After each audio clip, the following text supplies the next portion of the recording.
Well, good afternoon, everyone. I'm delighted to have you join us for another edition of our STACchats. I'm Jacques Tortoroli, the executive in residence at St. Thomas Aquinas College in Rockland County in New York.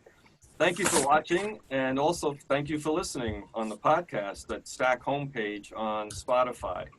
I want to also say that if you have any questions as you go through and listen or watch, you can address those questions to us on our hashtag STACK, S-T-A-C, chats on Twitter.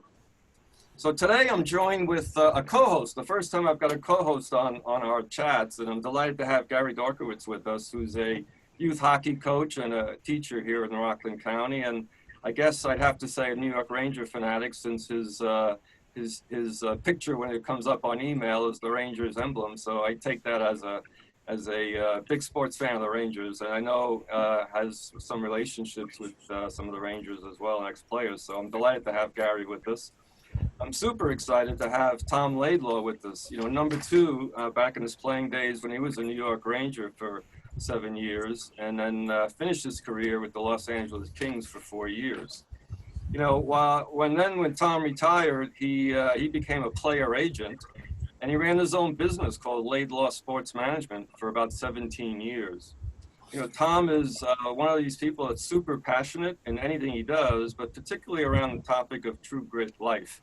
And we'll let him talk more about that. But really, how can he bring help to other people in a number of different ways? So, and by the way, I should mention that Tom was also a contestant on the hit show Survivor.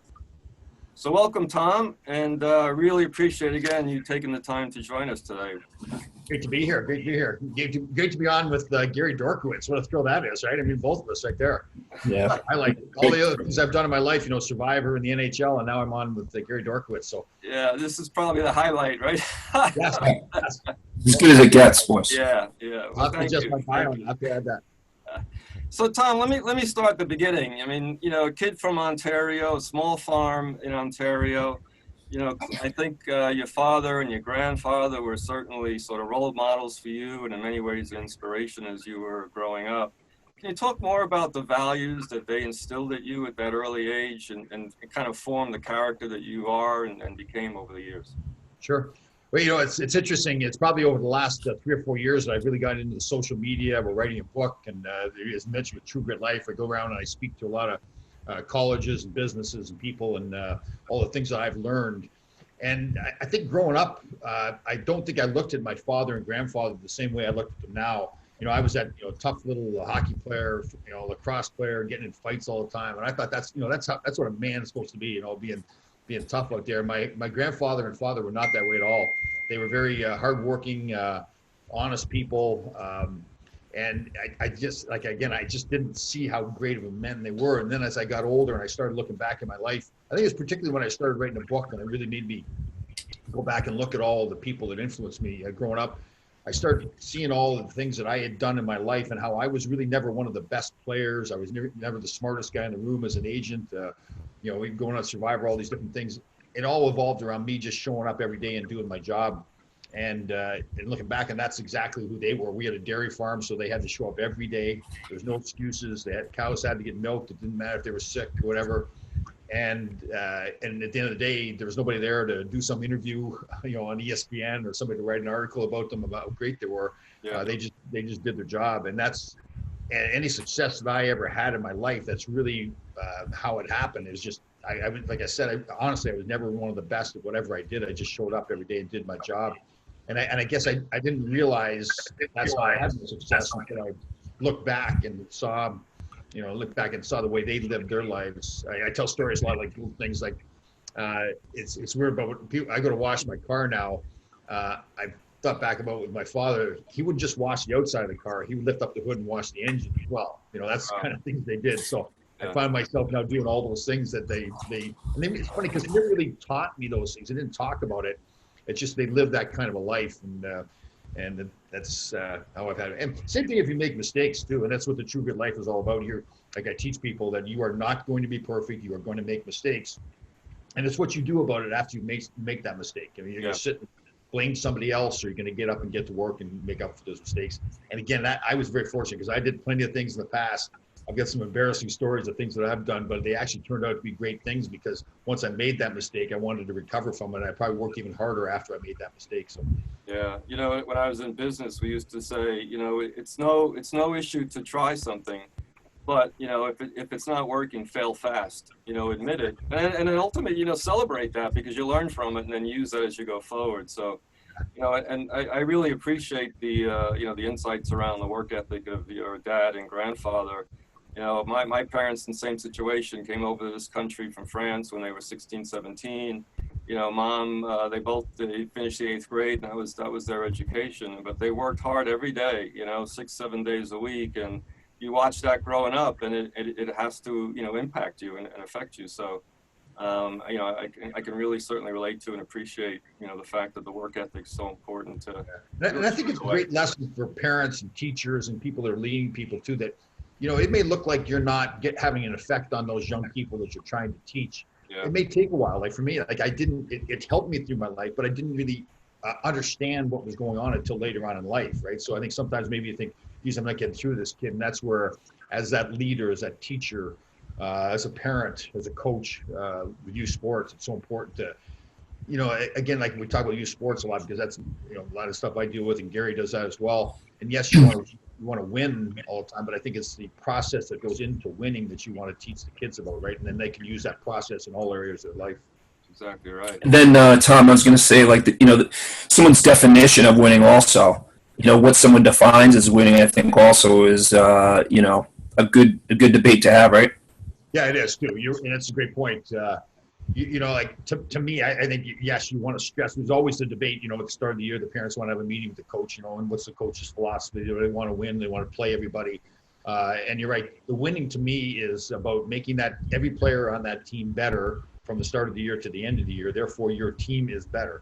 Now, if you're lucky enough to win the championship at the end of the year, that's fantastic. That's the winning. But the fact that you made every player a better player and a better person, you made the team a better team, that's really winning, right? I mean, you know, not everybody's going to win a championship. There's a lot of teams trying to win that championship, but it is tough too. You know, like nowadays in youth sports, you see a lot where, you know, a lot of these, we have coaches getting paid now, and they're getting paid more money based on the team's performance at the youth level. And you understand the logic. It's hard to get volunteer coaches all the time in all organizations, but you know, I wish we would concentrate more, like we said, on, okay, how much has each player developed on that team? That's really, to me, the value of a coach or a leader in an area. Right. Okay. Yeah, I was just gonna say, like, I mean, I think now, like, in sports, like, there's such a wide variety. And I know, Tom, you did your last go around was with your buddy John Tonelli over there, and I know he had his own style of doing things.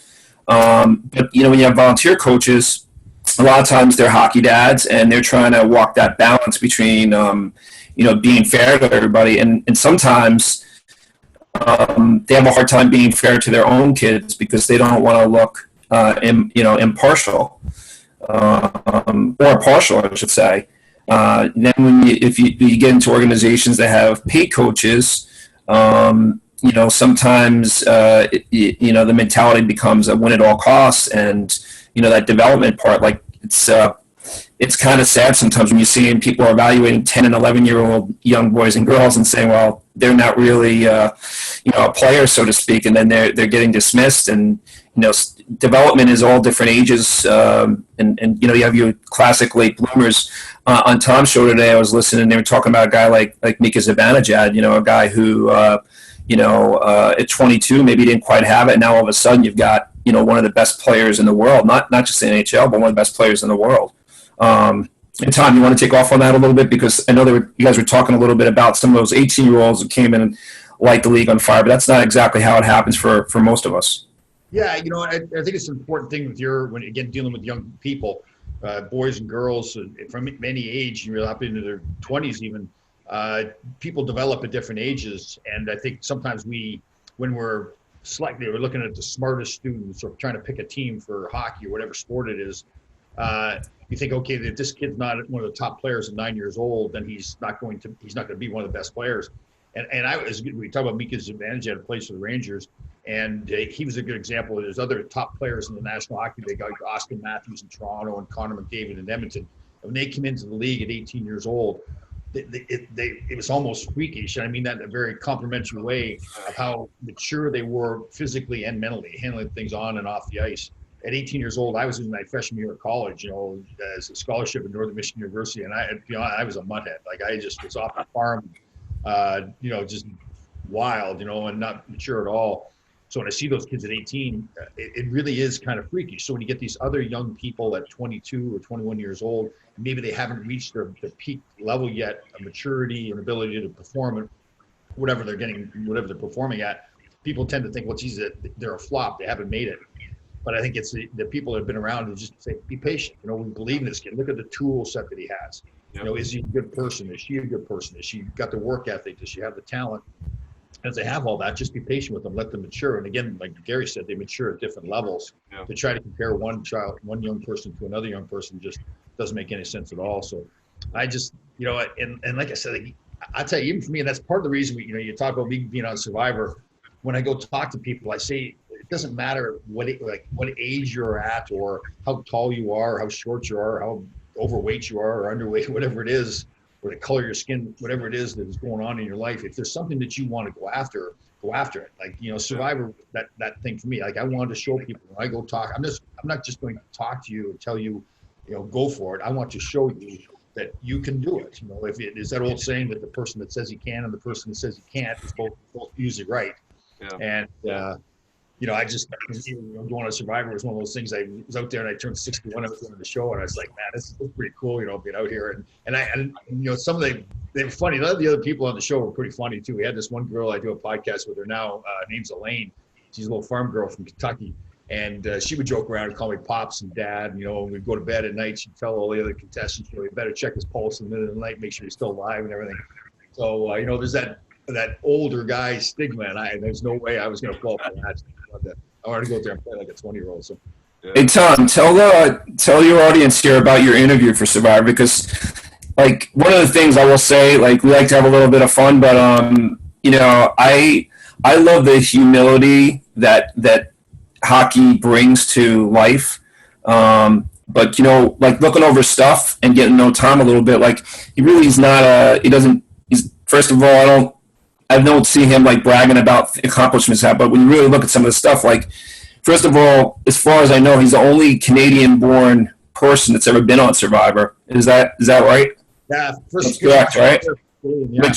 Which is really mathematically, Jack, is crazy, right? Yeah. So things like that, and then I know with the when he was in the agent business, working for a prestigious company like IMG, I don't think that is something that all of a sudden someone just decides like, hey, I'm going to go do this. So I guess, one of the things I wanted to ask was, and I know we're a little bit out of order here, but so those kinds of things, right? Like, what kind of like sets the fuel for that fire? I mean, these are not things that I don't believe just happenstance. Like you get on a show like Survivor, you played in the NHL, which is less than 1% of the people that ever, play the sport.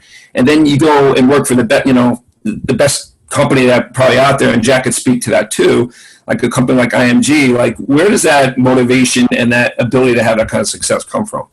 Well, that's a great question. If you'd probably asked me that question 5 years ago, I wouldn't have been able to answer. I'll just say, well, it just happened. That would be my answer. But again, it really does go back to that work ethic of just showing up every day. And it's funny because I say to people, if let's say you're somebody who's a very successful bus driver or a successful mechanic, they can be, they can still be viewed as a glorious person too. I mean, they're just doing something different, but they're showing up every day. They're providing for the families. They're doing it the right way. They're living that honorable life and everything. And that's really the same thing that happened with me. There is a certain amount of luck that goes into it. I think starting off, being able to play in the National Hockey League was the first thing, and that kind of propelled me then into being the agent, working for IMG, and then all the other things that I've done in my life. But it really does, I know it sounds a little corny sometimes, but it really does come back to that showing up every day. You don't have to be the best. Like I was very fortunate. I played with players like Phil Esposito, Wayne Gretzky, and people always ask me about Wayne Gretzky, like, did he have some special gift? Was he given a gift when he was born? Did he have another eyeball in the back of his head kind of thing? With some of the things he did. Yeah. And there really was nothing special about Wayne as a person. He was not the fastest skater. He didn't have the best shot.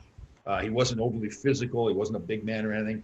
It was really him showing up every day. Now, the difference for him was that, like, he and I both accomplished our goals. My goal was to play in the NHL. His goal was to be the best player that ever played in the NHL. And that's one of the things that I've learned as I've gone through my life. I was very proud of myself, very happy, accomplished the goals that I wanted to play in the National Hockey League. But now when I do things, like when I walk into a meeting with somebody, when I'm meeting Jeff Probst on Survivor, and I'll touch on that story, I didn't want to just go in there and be average. Everything I do, I want to be the best that I can do. I want to be better tomorrow than I am today. I want to continue to get better. And to me, it doesn't matter what age you're at. It's just that you can be 20 years old or 62 like I am. It's that desire to get better at everything that you do every day. And I mean every part of your life, your social life, your relationships, and just put more into it and get more out of it. And I use the Survivor thing, for example, when you do this casting, they bring you to Los Angeles for a week, and they test you physically and emotionally, and they do all kinds of psych tests. They sit down and actually have meetings with Jeff Probst, the host, and the producers, the people, CBS. And you know what, like Gary touched on it in the past, like especially growing up in Canada, being a hockey player, you're really taught to be humble. It's all about the team. And now I'm getting into this world where, I'm going out and speaking to people, or if I'm going out to the interview for Survivor, and it's got to be about me. It's me now. I have to really project myself that I'm confident and that I've got a personality and everything. So I walked in the meeting with Jeff Probst. He's a great guy, a fantastic guy, small little guy though, and he's sitting on the couch. I'm like 6'2", so I walk right in front of him, and I'm just towering over top of him. I'm saying, "Hey, Proby, you're mine from now on." And I'm getting really cocky, getting his face. I can tell he's loving it. He's really getting into it. Like, this is what they want, right? They want personality. So we go back and forth for a while. We talk about, losing my teeth and all this kind of stuff. And these are Hollywood guys, so they're talking about me, this old farm boy, losing teeth and everything. And there's these two women from CBS, very nice people, and they were sitting over to the side. And near the end of the meeting, Jeff turned to both the women and said, "So what do you think? You guys like him?"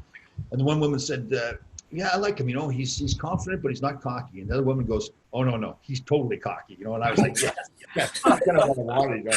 But my point of saying that story is that, like it's getting to that point where you've trained yourself to say, okay, every confrontation, every time you meet somebody, every time you are interviewing for a job, or it doesn't matter, even if it's just somebody walking down the street and you're having a conversation, I've learned to give them the best version of myself possible, because that's how I want to live my life. And you never know what comes from that meeting, but it's just that, I've had people, walking down the street, and there was a guy I was walking someplace during the pandemic. He was walking with his son, and we walked right by each other, and I didn't realize that he was there.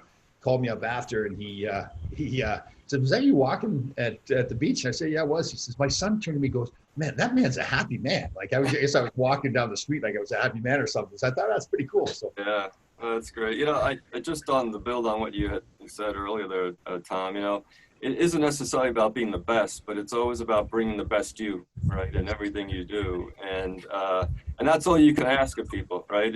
Your children or your colleagues or your teammates, but, bring the best you, because you have the privilege to be doing what you're doing, and take advantage of it. So, and always make that best better too, right? Like you're right. On that day, whatever your best is, you bring it. But then on the next day, shoot to be better than you were the day before, right? So now you're constantly getting better all the time. That's right. So when one thing I wanted to bring up about that. So, like, in order to hit that level of the greatness that you're looking for, you have to go through some temporary setbacks. And I would say right now, going on with youth in general, both in academics and in sports, that's a bit of a rough pill for young people today, to have those temporary setbacks and be able to handle them constructively, to understand that they're temporary and they're part of the recipe for success. Like, how do you? It's not easy. What's your guys' thoughts on that? Jack, you want to jump in? Yeah, look, I think you have to learn from it. And that's where it comes back to, you have to have the self-confidence to be able to get up and go back at it, right, and learn from it and do better the next time. You have to have a network around, if you're lucky, of parents or friends or siblings that are going to support you as well, because you're going to have, nobody's perfect, right, and nobody expects you to be perfect, but it's learning from it, and then helping others when you see them in that situation as well, because credibility is, to me, the most important thing you have is your own credibility. And own reputation and what you want to bring to people. So I think it really is, making sure that you learn from it and move on. Yeah, I've been really fortunate doing all this stuff too. I really got tied in the Navy SEAL community, not just Navy SEALs, but some Air Force guys and Army guys and everything. But one of the things I was doing a podcast with a Navy SEAL, and he said one of the first things he had to learn about being a Navy SEAL was that life is not fair. That's right.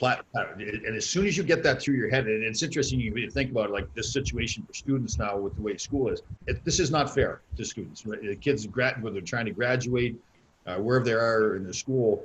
But if you sit there and say, oh, poor me, this is not fair to me, that's not helping you. And at the end of the day, you're the one that's not going to benefit. It's not going to continue to move forward, not going to continue on with your education. It's acknowledging that, yeah, you're right, this isn't fair, but it's only going to hurt you if you just sit there and don't do anything about it. I talk to a lot of parents, and I totally get it, the homeschooling and how tough that is. They're trying to work from home. Yeah. And they're saying, my child can't learn this way. Well, yeah, you can. But if you sit there and tell me you can't learn this way, is it harder this way? Yes, it is. And it looks like this big daunting problem in front of them too, and look and say, oh, well, God, we're never going to get through this. If you look at it that way and say this big, huge problem in front of you, it's going to make you go, I'll just never be able to get through this. It's getting up in the morning, and I'm big on writing lists and have that list say, okay, what is the first task that I need to complete today? Through all this stuff with True Grit Life for me, I get up every day at 3:30 in the morning, and I make one of the first thing I do is I make my bed, and it's got to be made perfect. There's this famous speech made by this Navy SEAL Admiral William McRaven. He was speaking to a graduating class. He's this intimidating looking man. He's been Navy SEAL for 20 some years. He's got the white uniform on and all the badges and ribbons and everything. And he's getting up and he's talking the speech. And you think he's going to talk about battle and bullets flying and all. And he talks about first thing he talks about that he learned in Navy SEAL training was making your bed perfect. Mm-hmm. Right? That's the first task of the day that you have. Nobody else is making you do it. He's out of this military. Obviously they were, but civilian life, they're not making you make the bed. But he said, if you can't do the little things right, you're not going to be able to do the big things right. So you got this big problem in front of you. If you're worried about the big problem, you're going to just get overwhelmed by it. It's say, okay, what is the first task that I need to do? In my case, I need to make my bed perfect. Then I've got my routine, my discipline. I go through my life, and I think if students look at it that way with their education in this terrible time and a hard time for them, just say, okay, what do I need to do today? What is my first task I have to do? And if they look at it that way, then instead of looking at the whole big problem, which intimidates you, you're just worried about that first task, and then the next one happens. Hey, Tom, you were talking about confidence before, and I think parents have to have a certain amount of confidence too. So, if a student fails a test in school, that next thing that happens is so important, right? Is mom and dad getting on the phone with the teacher, or is mom and dad coaching their child to say, hey, listen, go in and talk to Professor Smith and ask them, what your options are. How can I do better? How can I raise my grade? I see it in coaching too, where if fortunately, if a coach has patience with the player and they're trying to put them in positions to be successful, to build that confidence, so there are times where that's not quick enough for mom and dad. And now mom and dad actually become part of the barrier to, that player's progression to getting legitimate, authentic confidence through success. Yeah, it is. You're right. To have confidence as a parent or as a coach or as anybody as a leader, you've got to make decisions, right? And not always, you can be making the right decision, but the situation doesn't turn out the way you want it. And that's where you need to have the confidence to say, no, okay, did I think through the process? Was that really the right decision to make? Yeah. And obviously, you don't do it unless you really think you're making the right decision. Just because the result didn't work out perfectly that time doesn't mean that you made the wrong decision. That's where you're right, Gary. You got to have that confidence in yourself to say, listen. Sometimes it's really simple. You've done a million clinics. We've done some clinics together. How about one of those try hockey for free clinics? When the most basic things in hockey, where it's the parents always concerned about what happens if my child falls down. What happens? And you're out there and you're coaching the parent through it. And when you actually have the parent to trust you to see for an hour what good can come out of for both the adolescent and the parent to see that a child, yes, the child can fall down, the child can get back up and be happy and proud. and learn from the experience. And when, at the end of the day, you say like, hey, what did you learn today? I learned if I fell down, I gotta get back up. And the simplest but strongest message you can get as a young person. Yeah, right. At first when you start coaching and parents get involved in it, you get frustrated, right? Like, geez, why does the parent just get out of the way?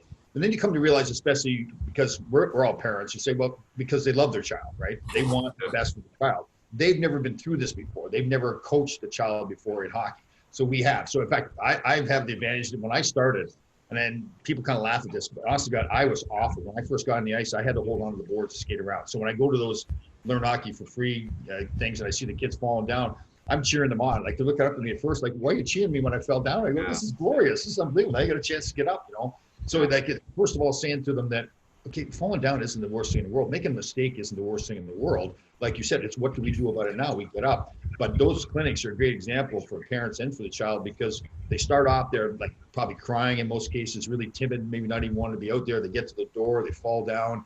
And then once they get out there and they're out there for an hour, and now they come off the ice and they got this huge smile on their face and they're sweating all over because they had so much fun out there. You know, it's like you should have taken a picture from the start to the end to see, okay, what happened? You just let them go make mistakes, let them fall down, and let them get back up again. And that's for life. It's the same way too. Honestly, God, like, I'm serious. Like, I continue to make mistakes in business and in relationships and things I say sometimes. I think, like Jack, you said it before, you know, live all out. And while you're living all out, if you make a mistake, then you get back up again. So. Yeah, you know, Jack, what do you see on the college campus, Jack? Like, in terms of that type of learning going on for a college student or your college student athletes? Well, you know, whether it's a college student athlete or even in business, right? It's all about what are the expectations that you clearly communicate. You know, whether it's about what you need to do to get a certain grade or pass a course, or what you need to do to get a promotion, what you need to do to get a raise, a pay raise if you're in business. And so it's about, you know, really making clarity around the accountability and expectations, and then really giving feedback that is constructive, right? Because it's too easy just to say, listen, you know, you're not making the grade. I'm going to not even pay attention to you anymore. I'm not going to try to help you. Or, you know, you didn't get the job done. I'm going to slam you on my review of you for the year. And that's, you know, that's it.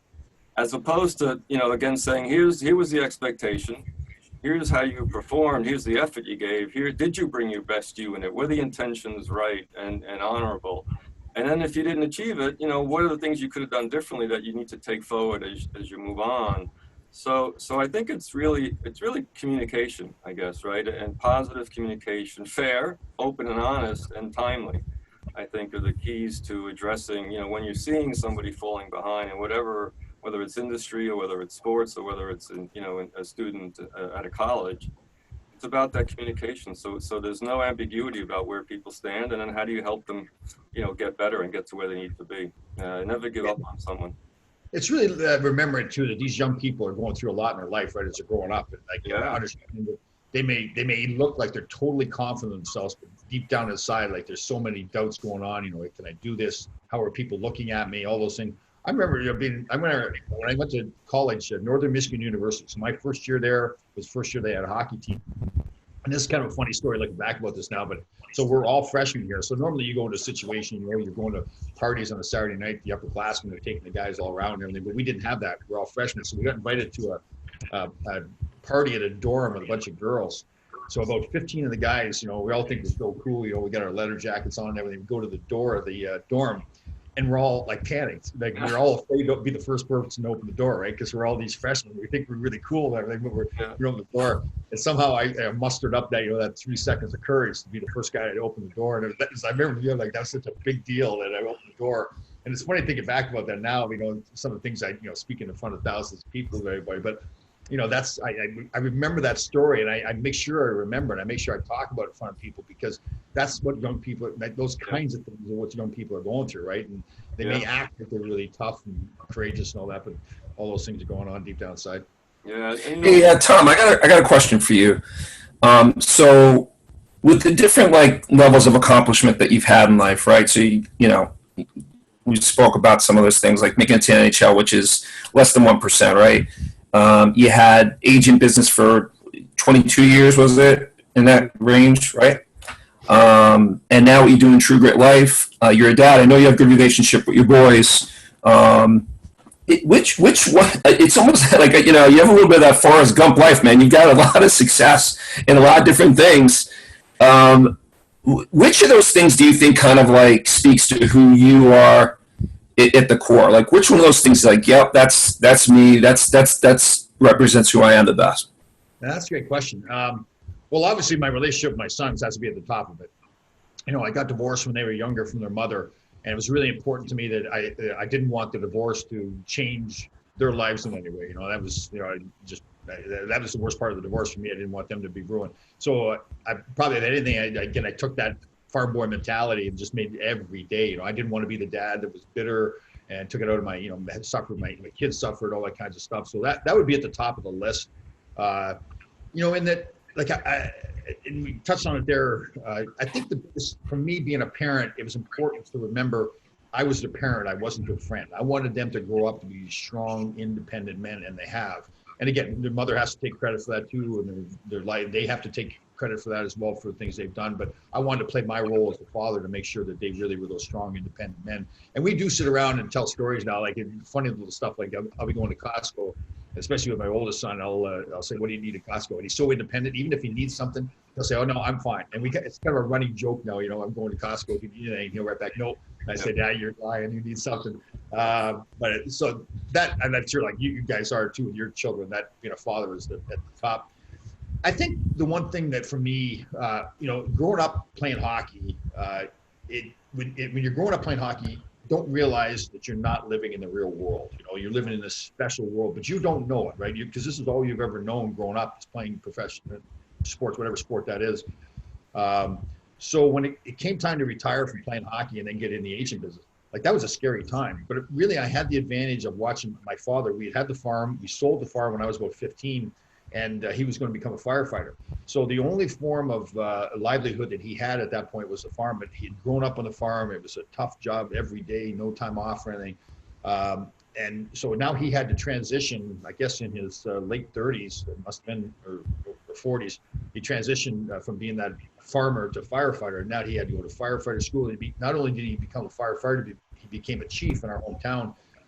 So I kind of had that to draw back. And I remember with him, it was the same kind of thing. I didn't ever remember some moment, where the music's playing and the lights are going off, that he made this big transition. It wasn't this big momentous thing. It was just that every day, just showing up every day and doing the job. And that was, so for me, when I made the transition from being a player to an agent, I just found myself, it just automatically clicked in. I didn't have to think about it too much. I said, okay, this is it. I need to, we didn't make a lot of money when we played back then. I had a young family and, I had to make things work, and it was just, okay, let's get to work, and again, I had never, as a player, you never book your own flights, you never book your own hotel, your rental cars. So now all of a sudden, it's a whole new world for me.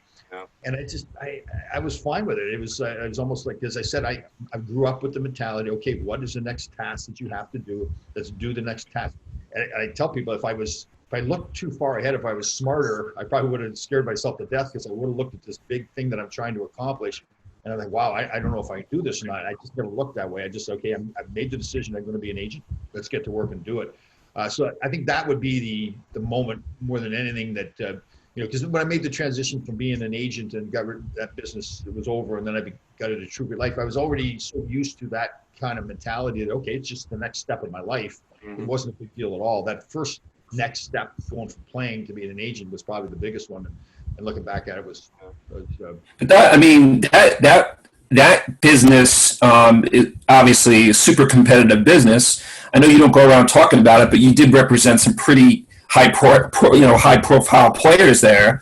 And then the other part of that is, right, like in that business, it's also, there's a team concept to it, right? Like there's different roles, right? You have recruiters, you've got contract guys, you've got closers.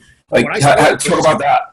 Well, when I started though, so I had Laidlaw Sports Management was my own business, and I worked for IMG for a few years, and then went back out on my own again. So when I was with Laidlaw Sports Management, I was it. I was the recruiter, I was the contract negotiator, I was everything, and really enjoyed that too, because I really felt like, and I don't. Some other agents do it as well, but what was really important to me was that I had that relationship with my client. And that if I spoke to him and I said something, I had a player that got in trouble one time using steroids, And I told him, I said, listen, you screwed up. It was back at the time when he was trying out for an Olympic team. The NHL didn't have any rules, so it wasn't going to affect his NHL career. It was more of a reputation thing than anything. And I told him, I said, listen, the worst thing you can do now is try to make up any stories or excuses or how this happened or blame anybody else. If you step up and say, listen, I did it. I should not have done it. I apologize for doing it. It won't happen again. What else is anybody going to say? I mean, they can't, you ask me any questions you want, and you pretty much have answered all the questions. I mean, you acknowledge that you did it. It's like the little kid that goes in the grocery store and steals a candy bar. You know, the good parent just takes the kid back to the store, makes the kid give the candy bar back to the owner of the store. And the owner of the store gets, so he's not happy he did it, but you know, he's solved the problem. Yeah. And because I'd had a good relationship with him, you know, he was a young guy. He really wasn't sure what to do. He listened to me, and he had the press conference, did what I asked him to do, and it was over with in 2 days. So it's being able to me, it was important to have that relationship with the guys, and I think that's being the guy that recruited him, the guy that negotiated the contract, and did everything for him. I felt like I had the relationship with the guys that made it even easier. So Jack, was it the same for you? Was the same for you, Jack? Like, because I'm just wondering too, because I listen to us, like it always goes back to your core values. I know, like it was a part, and I'm sure you've done this, Jack, with business, because you're a humble guy too. Like you've got, you know, an incredible resume in the business world, and worked with some of the top companies in our country, and out of country for that matter. Like I hear you talk about things, Tom. Like I know on Survivor, comes a point in time where you get face to face with what you really believe in, right? Because like with Survivor, there was a game there, but were you willing to, you know, how far were you willing to go before you gave up who you were? And then you're saying, you know, there's another story there about being an agent. Like, you know, because some players today would say, you know what, I don't like what you're saying to me. I'm changing representation because you're in essence, you're being too honest with them. But at some point, it goes back to your core beliefs, like who you are and what you're willing to do, what you're not willing to do, and like what you stand for. Yeah, well, totally. Jack, I guess I'll jump in there. So two great examples. So when I went on Survivor is known as this game where it's constantly manipulating and, you know, lying to people and everything. And listen, I knew I had to go play the game. You know, and early in the show, they have this thing called the blind side, where you tell somebody you're going to vote a certain way, but then you tell everybody else you're voting the opposite way to get this person voted off. So it's kind of manipulated a little bit, but, you know, I had to do those kinds of things. But near the end, when it became apparent that I was one of 3 people that was going to get voted off, we had the tribal council. We were all sitting around, and the host was asking questions, and he asked the 3 of us at different times. He said, "Would you ever beg?" And one person kind of said, "Well, I'll do anything I have to do to stay on the show." And the other one was kind of in the middle. I said, "Well, I'd rather not beg." And he got to me, and he already knew the answer because we've been on the show long enough. And I said, I said, "It'll never happen. I'll never beg. This is who I am. If they don't want me around at this point," you know, and I got voted off. You know, I didn't want to get voted off. I you know, obviously I lost the game, not won the game. But I remember walking up thinking to myself, you know what, that's fine. I came here to play a certain way. I was going to play that way, and I did. And it's the same way in the agent business. And that's ultimately one of the reasons that business ended for me, was that it had gotten to the point, little examples like, if a player of the past, like when I played and when I was an agent, if he had a problem with a coach, the best thing to do was to walk into the coach's office like a man, close the door. And if you guys wanted to duke it out behind closed door, you go do it. But you don't do it in front of everybody else. You don't go crying. You don't get somebody else to do your dirty work for you. You go in, you sit down with the coach face to face. The coach will end up respecting you so much more, even if he totally disagrees with you. Then he looks down that bench the next time, he'll look at you in a different way. He'll go, "Well, that's a man right there. You know, I want him on my team. I don't agree with maybe something that happened, but he handled it the right way." So later on in my career as an agent, we became more and more agents, more and more competitive. And a player, if he came to me in that situation, I would say to him, "No, you need to go in and sit down with him." Well, another agent would be hearing what's going on, maybe from another client, and he'd go to my player and he'd say, "Well, listen, Laidlaw should be going into the office on your behalf and speaking to the coach. You shouldn't have to do that." And then now the young player, he doesn't know any better. He's just get started his career. He doesn't know what's right or wrong. And I would lose clients like that. But the same thing, I said to myself, no, I'm not going to change. If this doesn't work for me, I can do something else. I'm not going to change my core beliefs and what I think is right or wrong, not just for myself, but for the player that has hired me to represent him. So definitely, I think that's so important for people too. I don't think, you know, I was on the show the other day with some Navy SEALs, and they talked about, you know, I can't remember how they put it. Like, I like to use the saying, "Well, what is your plan B?" Well, plan B is finishing plan A. Yeah. They actually, have surprised, were a little bit more wiggle room in that. It said that you have your plan A, but you always have to be able to adjust that plan A because things are going to change along the way. So it was, I just think that, you have to have your core beliefs, but as you go through your life and you learn new things, there's nothing wrong with change. You don't go away from your total core beliefs, but there's nothing wrong with maybe adding to that or adjusting things a little bit too. So, but that's one thing I've learned over the last little while too, is that I have been stubborn in the past in the way I say, this is my code. This is the way I live. Well, that's great. But now things change along the way too. People come into your lives and maybe you have to change things a little bit too. So, and I'd say, Gary, for me, it's, it's about just staying true to yourself, right? You got your core values, you have your integrity, and you can only compromise that once, and you don't want to do that. And so, it's about, and I've changed industries and roles, obviously, and it's about, listening. Before you talk, listen, earn the credibility to talk and give an opinion, but listen, particularly when you're learning a new company culture or you're learning a new industry. And so, and I also think it's really believe what you say and say with conviction. People look at how you deliver something, not just what you say, and then, do as you say, and then, or say what you mean and then mean what you say, right? Is like, don't make it words, but live the words. And I always used a simple test. How would I feel if my name showed up on the front page of a Wall Street Journal with something that I did that, I would never want to see there. So, I always think about, why would I do that, right? Because you only have your own reputation. But, I think it's just, being true to yourself, because people will respect you for saying no, but also provide an alternative, right? That is, don't just say no, but here's what you can do rather than saying what you can't do. But you just have to know, when you cross the line on your own integrity. And that's what people look for, whether you're working for someone or people are working for you. A little bit like what Tom said, they want to know that you're going to have their back, and they're going to want to know and expect that if, they come out of line, that you're going to tell them. And that's what they deserve. So, I think it is just staying true to yourself. Tom, Jack, too, if you ever do accidentally cross over some line there where you've kind of gone away from your core values, you should, right away, you've got to acknowledge it, right? That's example. Yeah, it's a little bit like I said earlier, Tom. It's like this fail fast. You can only, once you start trying to make excuses and lying about it or hope nobody finds out about it, it's just that much worse, right? Yeah. Just get out there and go to your boss and walk in the office and say, hey, this is what happened. Otherwise, it festers, and it's going to get, people are going to see it, and then you lose even more credibility and more of your integrity by just sort of trying to hide it and or blame others even worse, right? So, like, educationally, that's a hot topic, right? Accountability. Yeah. And it's also, what goes on in business. It's what Coach Quinn's talking about the Rangers, and that was one of the things. Like, Tom, when you played, not too many guys come out of college ranks, right, to come in the NHL and be a coach. Now, I think the NHL was somewhere in the neighborhood of like 27 or 28% from college ranks now, which is, I remember George McPhee, right? George McPhee won the Hobey Baker, and George McPhee in the NHL was a tough, rugged guy, like not a big guy, but a rugged guy, hardworking guy, third line, type of player. Now the Hobey Baker, like Eichel and Buffalo, like guys like that, and that whole dynamic just changed. But I liked that approach that Coach Quinn had coming in and making everybody accountable, no matter who they were. The message got across professionally, but seemingly effectively.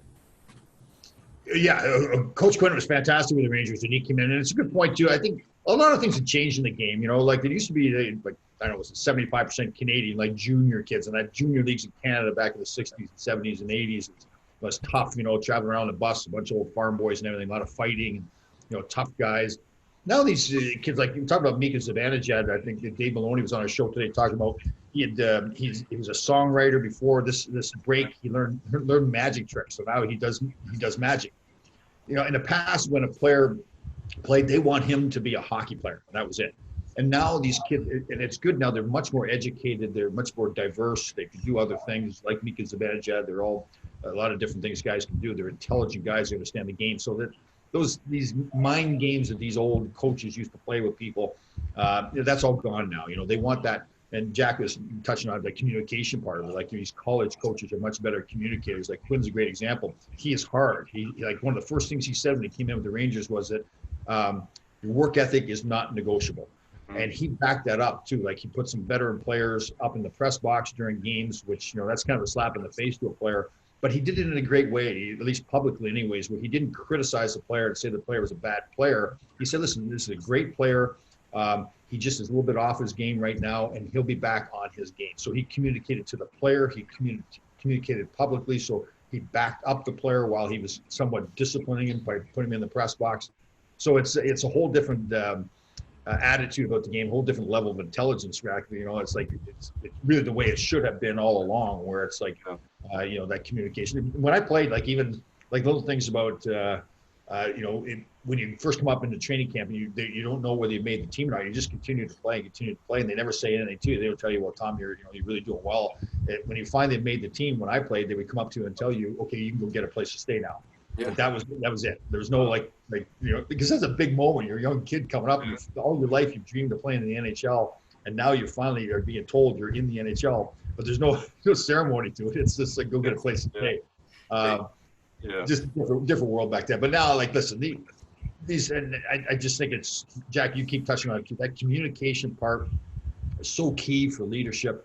But you can still be like Coach Quinn, hard, like be demanding, make them get the most out of themselves, and therefore you get the most out of the team. And the funny thing is, they may not like you while you're doing it.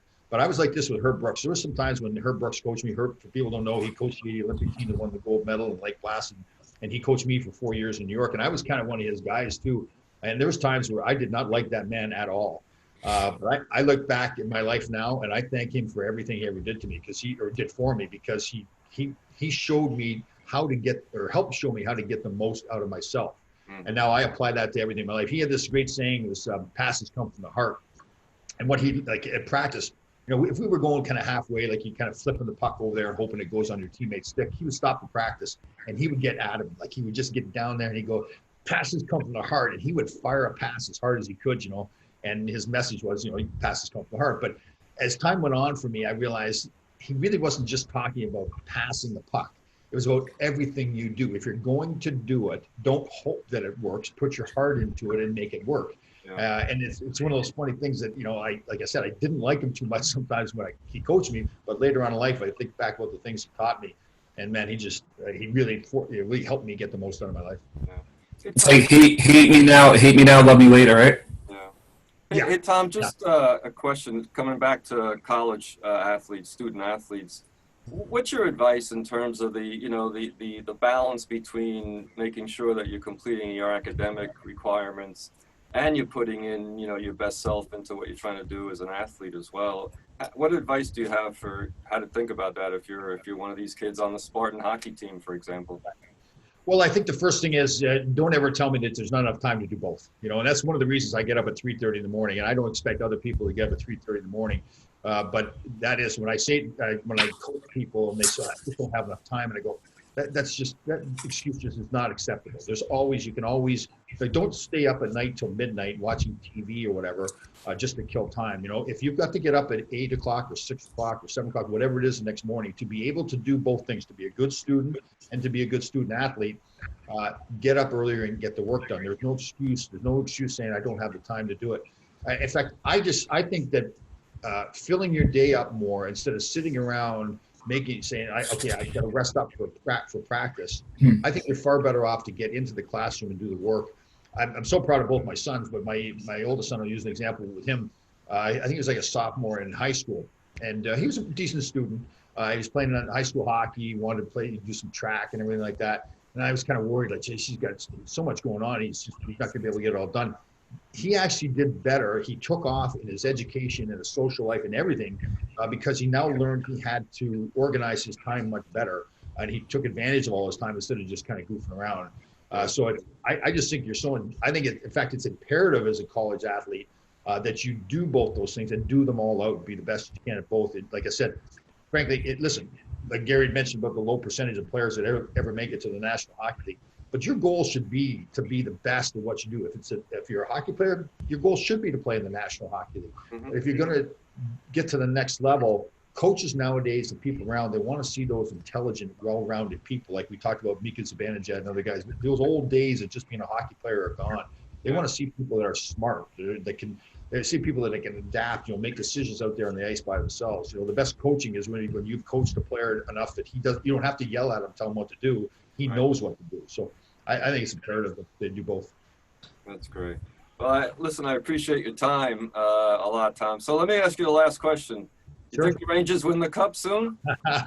If I say no, then I'm in big trouble. So, honestly, I really like this team, not just because I still do a ton of stuff with the Rangers.